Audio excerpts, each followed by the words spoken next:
ሳላስበው ከመጨረሻው መስሪያ ቤት ስወጣ ጥሩ ማርኬተር ነበርኩኝ። ኮሙኒኬት አድርጌ ሰው ኮንቪንስ ማድረግ የምችል የማርኬቲንግ የብራንድ ፕሌስመንቶች እና እንዴት ብራንድን በጥሩ መንገድ ልታስተዋውቂው ትችያለሽ፣ እንዴት አፕሊፍት ልታደርጊው ትችያለሽ አንድን ካምፓኒ ለሚለው ጥሩ ኖሌጅ ነበረኝ። ሶ መሆን የምፈልገውን ሳልሆን ህይወት የሰጠችኝን ነገሮች ሆኜ በሰራሁባቸው ጊዜዎች ውስጥ የምፈልገው ባልሆነም ቢያንስ ገንዘብ ሜክ እያረኩኝ አዲስ እውቀት እያወቅኩኝ አዲስ ነገር እየተማርኩኝ ነበር የቆየሁት ነበር።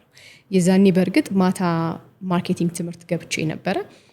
ማርኬቲንግ ትምህርቱ ያለቀው ራሱ እኔ መጀመሪያውን ካምፓኒ ከፍቼ የመጀመሪያውን ኢቨንት ሰርቼ ነገር ነው ሁላ መኪና ገዝቼ ምናምን ነው ትምህርቴን የጨረስኩት ማለት ነው የዛ ጊዜ። ሶ ዋናው ነገር is the process። በተፈጥሮሽ እግዚአብሔር የሚሰጥሽ አቅም አለ።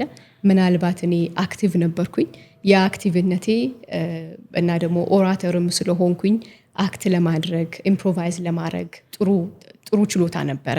ሶ ያንን ነገር አልሆንኩትም፣ ግን ደግሞ ሳላስበው ወደ ማርኬቲንግ ተቀበልኩኝ። ሶ ተቀየርኩኝ ማርኬቲንግ ላይ እንድሰራ ሆነና እግዚአብሔር የሰጠኝ ስጦታ አለ። በተፈጥሮ የሰጠኝ ስጦታ መሆን የምፈልገው ነገር ነበረ። መሆን የምፈልገው ነገር ስላልሆንኩኝ እግዚአብሔርን አላማረርኩም።